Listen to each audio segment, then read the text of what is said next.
Hello students, पिछले अध्याय में हमने पार्ट 1 चिड़िया का गीत जो कि एक कविता है पढ़ी थी। आज हम पार्ट 2 वृक्षों का रक्षाबंधन पढ़ेंगे और समझेंगे। आइए हम पढ़ते हैं पार्ट 2 वृक्षों का रक्षाबंधन। वृक्ष प्रकृति की शोभा है। हमारे जीवन में भी वृक्षों का बहुत महत्व है।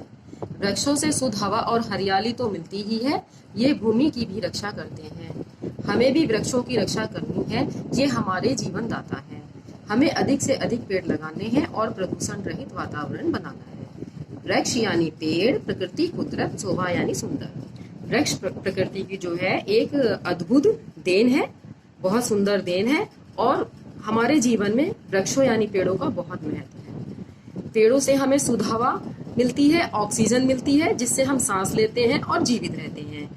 पेड़ों से हरियाली तो मिलती ही है, हरा भरा तो रहता ही है पेड़। ये हमारी भूमि की रक्षा भी करते हैं, ये हमें सूखे और बाढ़ से भी बचाते हैं।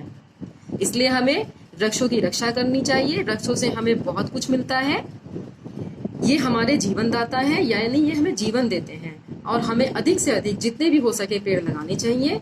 हम जितने अधिक पेड़ लगाएंगे, हम इस वातावरण को बहुत ही प्रदूषण रहित बना देंगे, यानी हम इसे साफ बना देंगे। पढ़ते हैं इस पाठ में क्या है, चलिए देखते हैं। धीरज और धरती उछलते कूदते घर वापस आ रहे थे। जैसे ही उन्होंने सोसाइटी के प्रांगण में प्रवेश किया, पार्क हटाने की बात सुनकर वे दंग रह गए। बहुत से अंकल आंटी आपस में बातें कर रहे थे। धीरज और धरती उछलते कूदते यानी खेलते हुए घर वापस आ रहे थे। जैसे ही उन्होंने सोसाइटी के प्रांगण यानी आंगन में प्रवेश किया, यानी दाखिल हुए, तो उन्होंने अंकल आंटियों की कुछ बातें सुनी जो कि पार्क को हटाने के बारे में कर रहे थे। यह बातें सुनकर वे दंग यानी हैरान रह गए। यह पार्क क्यों हटाया जा रहा है? बच्चे बड़े सभी इस पार्क में खेलते हैं, घूमते हैं। इन वृक्षों से इतनी हरियाली है, वृक्षों की छांव में बैठना कितना अच्छा लगता है। अंकल आंटी आपस में बात कर रहे थे कि यह पार्क क्यों हटाया जा रहा है। इस पार्क में तो सभी खेलते हैं, बड़े और बूढ़े भी इसमें आकर बैठते हैं, घूमते हैं। तभी एक दूसरे अंकल बोल रहे थे कि इन वृक्षों से कितनी हरियाली मिलती है, वृक्षों की छांव में बैठना कितना अच्छा लगता है, इसको क्यों हटाया जा रहा है? कारण यह था कि सोसाइटी के पास एक पार्क हटाकर वहां बहुमंजिली इमारत बननी थी। सभी बच्चे भी परेशान थे। शाम को पार्क में गए लेकिन खेले नहीं। पार्क हटाने का कारण था कि जो सोसाइटी थी वहां पर जो है बहुमंजिली यानी बहुत सारी मंजिलों की एक इमारत बनानी थी। सभी बच्चे बहुत दुखी हो रहे थे यह सुनकर। वे शाम को पार्क में गए लेकिन वहां जाकर खेले भी नहीं, दुखी के कारण। हम कहाँ खेलेंगे, कहाँ मिलेंगे, इतनी हरियाली, इतने पेड़, इन सब का क्या होगा? ऐसे बहुत से प्रश्न बच्चों के दिमाग में आ रहे थे। सब बच्चे मिलकर पेड़ों की रक्षा का उपाय सोचने लगे। बच्चे पार्क में गए लेकिन दुख होने के कारण कि पार्क हटाया जा रहा है, वे खेल भी नहीं पाए और यही सोचते रहे कि अब हम कहाँ मिलेंगे, कहाँ खेलेंगे और इतनी सारी हरियाली, इन सब का क्या होगा?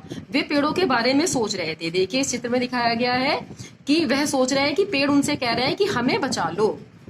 तब बच्चे बोलते हैं कि इन वृक्षों की रक्षा हमें कैसे करनी चाहिए। बच्चे सोचने लगे कि हम इनकी रक्षा कैसे करें। तभी धीरज की उपासना मौसी कॉलेज से वापस आई। बच्चों को उदास देखकर पूछने लगी, क्या हुआ मेरे नन्हे साथियों? धीरज जो था, उसकी जो मौसी थी जिनका नाम उपासना था, वे कॉलेज से वापस आई और उन्होंने बच्चों को उदास यानी दुखी देखा तो उनसे उसका कारण पूछने लगी कि मेरे नन्हे साथियों क्या हुआ जो तुम इतने उदास हो? धरती ने मौसी जी को उस सबकी उदासी का कारण बताया। धरती उसने मौसी को सब बच्चों के दुखी होने का कारण बताया। तो मौसी ने कहा, अच्छा तो यह बात है, कहकर उपासना मौसी ने अपना बैग एक तरफ रखा और सबको लेकर प्रभात अंकल के पास गई। मौसी ने अपना बैग रख दिया और सभी बच्चों को लेकर प्रभात अंकल जो कि सोसाइटी के अध्यक्ष थे उनके पास गई। प्रभात अंकल सोसाइटी के अध्यक्ष थे लेकिन वे भी परेशान थे। उन्होंने बहुत प्रयास किया था लेकिन तब मौसी ने एक उपाय सुझाया, हम पेड़ों की रक्षा के लिए उन्हें राखी बांधेंगे। मौसी जब बच्चों को लेकर प्रभात अंकल के पास गई जो कि सोसाइटी के अध्यक्ष थे, वे भी इस बात को लेकर बहुत दुखी थे। उन्होंने बहुत प्रयास यानी कोशिश की थी, लेकिन उनकी कोशिश जो उनके प्रयास थे वो सफल नहीं हुए थे और वहां पर पार्क की जगह बहुमंजिल इमारत बन रही थी। तब मौसी ने एक उपाय सुझाया, हम पेड़ों की रक्षा के लिए उन्हें राखी बांधेंगे। मौसी ने, जो कि उपासना मौसी थी, उन्होंने एक तरकीब सुझाई। उन्होंने कहा कि हम पेड़ों को राखी बांधेंगे और उनकी पेड़ों की राखी बांधकर उनकी रक्षा करेंगे। यह सुनते ही बच्चों के उदास चेहरे खिल उठे। सबने निश्चय किया कि राखियां घर पर ही बनाएंगे। उपासना मौसी की यह तरकीब सुनकर बच्चे खुश हो गए और उन्होंने निश्चय किया, यानी उन्होंने फैसला किया कि राखियां घर पर ही बनाएंगे। बस फिर क्या था, सब घर जाकर अपने अपने माता पिताजी को अपनी योजना बताई। उन्होंने भी राखियां बनाने में बच्चों की मदद की। कुछ बच्चों ने स्लोगन भी लिखकर तैयार किए। जब बच्चे घर गए तो जाकर उन्होंने अपने मम्मी पापा को ये सारी योजना यानी ये सारी जो प्लान थी उसके बारे में बताया कि हम राखियां बांधेंगे पेड़ों को, और बच्चों की मदद उनके माता पिता ने भी की। कुछ बच्चों ने स्लोगन यानी नारे भी लिखकर तैयार किए। अगले दिन सुबह से ही मैदान में मजदूर आने लगे। पेड़ों में रस्सी बांधकर उन्हें गिराने की तैयारी होने लगी। तभी सारे बच्चे अपनी योजना के अनुसार वहां राखियां लेकर पहुंच गए। उपासना मौसी थाली में रोली और चावल ले आई। अगले दिन जब सुबह हुई तो वहां मजदूर आने लगे उस पार्क को हटाने के लिए। पेड़ों में रस्सी बांधकर उनको गिराने की तैयारी शुरू कर दी उन्होंने। तब बच्चों ने जो योजना बना रखी थी वहां वे राखियां लेकर पहुंच गए। उपासना मौसी भी आ गई थाली में एक रोली चावल लेकर, ताकि पेड़ों को टीका लगाया जाए। बच्चे कतार में खड़े हो गए। कतार यानी पंक्ति, लाइन बनाकर खड़े हो गए। उन्होंने हर एक वृक्ष के राखी बांधी और टीका लगाया। उन्होंने सभी पेड़ों को राखियां बांधी और उनको टीका लगाया। कुछ बच्चे स्लोगन लिखी तख्तियां लेकर खड़े रहे। प्रभात अंकल भी निर्माण करने वालों के साथ पहुंच गए। प्रभात अंकल जो थे, जो निर्माण करने वाले थे, जो बनाने वाले थे, उनके पास पहुंच गए। बच्चों का वृक्षों के प्रति प्यार देखकर वे चकित रह गए। उन्हें अपनी गलती का एहसास हो गया। प्रभात अंकल जो थे, निर्माण करने वाले, जो बनाने वाले थे, उनके साथ वे भी पहुंच गए। उन्होंने बच्चों का जो प्यार देखा पेड़ों के प्रति, तो वे देखकर बहुत हैरान रह गए। उन्हें अपनी गलती का बहुत एहसास हुआ और उन्होंने घोषणा की कि अब हम इमारत कुछ दूरी पर बनाने की बात करेंगे और इन वृक्षों की रक्षा करेंगे। यही नहीं, आसपास और वृक्ष लगाएंगे।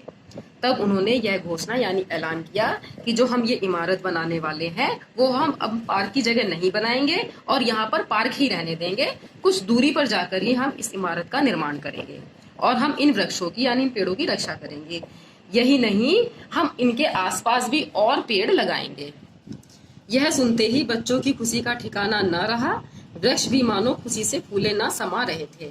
यह सुनते ही बच्चे बहुत खुश हुए और लग रहा था जैसे वृक्ष यानी पेड़ भी बहुत खुश हो रहे हैं और वे भी फूले नहीं समा रहे हैं।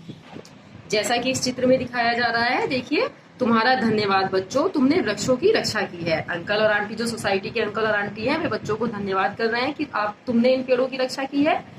इसी तरह से पेड़ भी कितने खुश हैं, देखो, वो भी बच्चों को धन्यवाद कर रहे हैं। या तो आप जानती हैं इसमें कि पेड़ों का हमारे जीवन में कितना महत्वपूर्ण स्थान है। पेड़ जो हैं, जो वृक्ष हैं, वो हमें शुद्ध ऑक्सीजन देते हैं। शुद्ध ऑक्सीजन से हमारा जो वातावरण है जो वो स्वच्छ रहता है। वृक्षों से हमें और भी अनेक लाभ हैं। ये हमें अनेक प्रकार की दवाइयां देते हैं और बहुत फल देते हैं। पशुओं के लिए चारा, लकड़ियां आदि हमें पेड़ों के द्वारा मिलती है। ये बाढ़ और सूखे से भी हमारी रक्षा करते हैं।